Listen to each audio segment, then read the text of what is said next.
Hi hello ನಮಸ್ಕಾರ. ನಾನು ನಿಮ್ಮ ಪ್ರೀತಿಯ ಪುಷ್ಪ. ಸ್ನೇಹಿತರೆ, ಜೀವನವನ್ನು ನಾವು ಹೇಗೆ ನೋಡಬೇಕು, ಜೀವನದಲ್ಲಿ ನಾವು ಹೇಗಿರಬೇಕು ಅಂತ ನಮಗೆ ಗೊತ್ತಾದಾಗ ನಮ್ಮ ಬದುಕು ತುಂಬ ಬ್ಯೂಟಿಫುಲ್ ಆಗಿರುತ್ತೆ ಸ್ನೇಹಿತರೆ.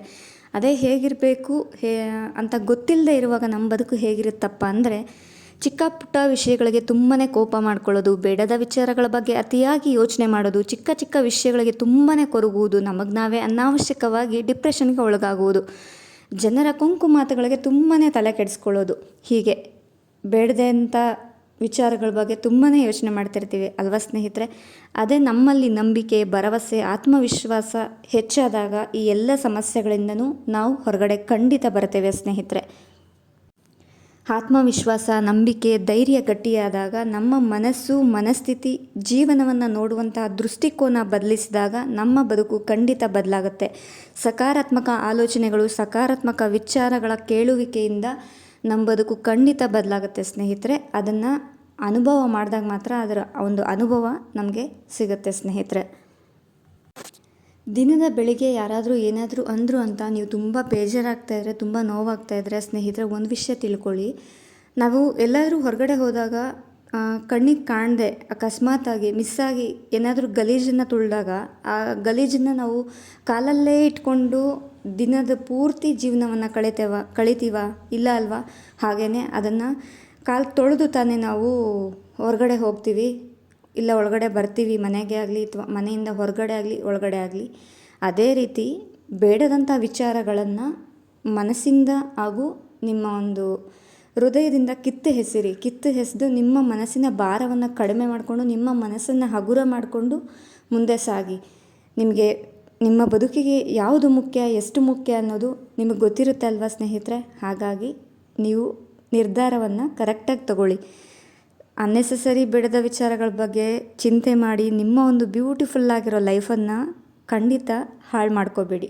ಹಾಗೆಯೇ ಇನ್ನೊಂದು ಸಜೆಷನ್ ಏನಪ್ಪ ಅಂದರೆ, ನಿಮ್ಮ ಬಾಡಿಯಲ್ಲಿ ಏನೇ ಒಂದು ಪೇಯ್ನ್ ಇರಲಿ, ತಲೆನೋವು ಇರಬಹುದು, ಹೊಟ್ಟೆ ನೋವು ಇರಬಹುದು, ಏನೇ ಇರಲಿ, ಹಾಗೆಯೇ ನಿಮ್ಮ ಮನಸ್ಸು ತುಂಬ ಸ್ಟ್ರೆಸ್ ಆಗ್ತಿದೆ, ಆ ಸ್ಟ್ರೆಸ್ಸನ್ನು ತಡ್ಕೊಳಕ್ಕಾಗ್ತಿಲ್ಲ ಅಂದಾಗ ನೀವು ನಿಮ್ಮ ಮನಸ್ಸನ್ನು ಒಂದು ಕಡೆ ಕೇಂದ್ರೀಕರಿಸಿ ಸೈಲೆಂಟಾಗಿರುವಂತಹ ಜಾಗದಲ್ಲಿ ಒಂದು ಮೆಡಿಟೇಷನ್ ಮಾಡೋ ರೀತಿಯಲ್ಲಿ ಕೂತ್ಕೊಂಡು ನಿಮ್ಮ ಉಸಿರನ್ನು ಒಳಗಡೆ ತಗೊಂಡು ಉಸಿರನ್ನು ಹೊರಗಡೆ ಬಿಡುವಾಗ ನಿಮಗೆ ನೀವು ಹೇಳ್ಕೊಳ್ಳಿ, ನನ್ನ ಎಲ್ಲ ಮಾನಸಿಕ ಸಮಸ್ಯೆಗಳನ್ನು ನಾನು ಹೊರಗಡೆ ಹಾಕ್ತಿದ್ದೀನಿ, ನನ್ನ ಎಲ್ಲ ದೈಹಿಕ ಸಮಸ್ಯೆಗಳನ್ನು ನಾನು ಹೊರಗಡೆ ಹಾಕ್ತಿದ್ದೀನಿ ಅಂತ ನಿಮಗೆ ನೀವು ಹೇಳಿಕೊಂಡು, ನಾನೀಗ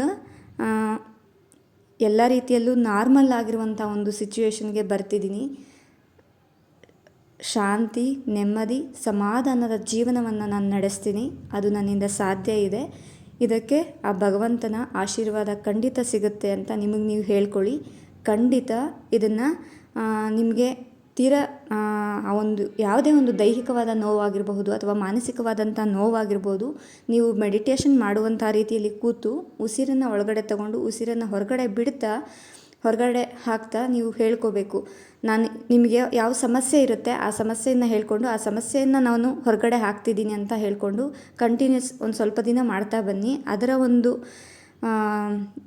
ಎಫೆಕ್ಟಿವ್ ಆಗಿರುವಂತಹ ರಿಸಲ್ಟ್ ನಿಮಗೆ ಇಮ್ಮಿಡಿಯೇಟ್ಲಿ ಗೊತ್ತಾಗುತ್ತೆ. ಆಗ ನಿಮಗೆ ಅನಿಸುತ್ತೆ, ನಿಮ್ಮ ಮನಸ್ಸಾಗಿರ್ಬೋದು, ನಿಮ್ಮ ಒಂದು ಮನಸ್ಸು ದೈಹಿಕವಾಗಿ ಮಾನಸಿಕವಾಗಿ ನೀವೆಷ್ಟು ಶಕ್ತಿ ಬಂದಂತಾಗುತ್ತೆ, ಆತ್ಮಸ್ಥೈರ್ಯ ಬಂದಂತಾಗುತ್ತೆ, ಧೈರ್ಯ ಬಂದಂತಾಗುತ್ತೆ, ಎಷ್ಟು ಶಕ್ತಿವಂತರಾಗ್ತೀರ ನೀವು ಅಂತ ನಿಮಗೆ ಗೊತ್ತಾಗುತ್ತೆ. ಎಲ್ಲ ರೀತಿಯಲ್ಲೂ ಒಂದು ಹಂತಕ್ಕೆ ಶಾಂತಿ, ನೆಮ್ಮದಿ, ಸಮೃದ್ಧಿ ಸಿಗುತ್ತೆ, ಮನಸ್ಸು ಹಗುರ ಆಗುತ್ತೆ, ಒಂದು ಹಂತಕ್ಕೆ ನೆಮ್ಮದಿ ಅಂತ ಅನಿಸುತ್ತೆ. ಸೊ ಹಾಗಾಗಿ ಒಮ್ಮೆ ಟ್ರೈ ಮಾಡಿ ನೋಡಿ ಸ್ನೇಹಿತರೆ. ಮತ್ತು ನೀವು ರಿಸಲ್ಟನ್ನು ಫೀಲ್ ಮಾಡಿದಾಗ ನೀವೇ ಕಾಮೆಂಟ್ ಮಾಡಿ ಹೇಳ್ತೀರಾ. ಹಾಗೆ ನಮ್ಮ ಚಾನಲ್ನ ಲೈಕ್ ಮಾಡಿ, ಶೇರ್ ಮಾಡಿ, ಸಪೋರ್ಟ್ ಮಾಡಿ, ಸಬ್ಸ್ಕ್ರೈಬ್ ಮಾಡ್ಕೊಳ್ಳಿ. ಸಬ್ಸ್ಕ್ರೈಬ್ ಮಾಡ್ಕೊಳ್ಳದೆ ನೋಡ್ತಾ ಇರೋರು ಪ್ಲೀಸ್ ದಯವಿಟ್ಟು ಸಬ್ಸ್ಕ್ರೈಬ್ ಮಾಡ್ಕೊಂಡು ನೋಡಿ. ನಿಮ್ಮ ಒಂದು ಅನಿಸಿಕೆ ಅಭಿಪ್ರಾಯಗಳನ್ನ ಕಾಮೆಂಟ್ ಮಾಡಿ ತಿಳಿಸಿ. ಹಾಗೆಯೇ ಸಾಕಷ್ಟು ಜನರಿಗೆ ನಿಮ್ಮ ಸೋಷಿಯಲ್ ಮೀಡಿಯಾಗಳಲ್ಲಿ ನಿಮ್ಮ ಫ್ಯಾಮಿಲಿ ಆ್ಯಂಡ್ ಫ್ರೆಂಡ್ಸ್ಗೆ ಶೇರ್ ಮಾಡೋದನ್ನು ಮರಿಬೇಡಿ. ಲೈಕ್ ಮಾಡಿ, ಕಾಮೆಂಟ್ ಮಾಡೋದನ್ನು ಮರಿಬೇಡಿ ಸ್ನೇಹಿತರೆ. ಎಲ್ಲರಿಗೂ ಒಳ್ಳೆಯದಾಗಲಿ, ಎಲ್ಲರಿಗೂ ಶುಭವಾಗಲಿ. Thank you.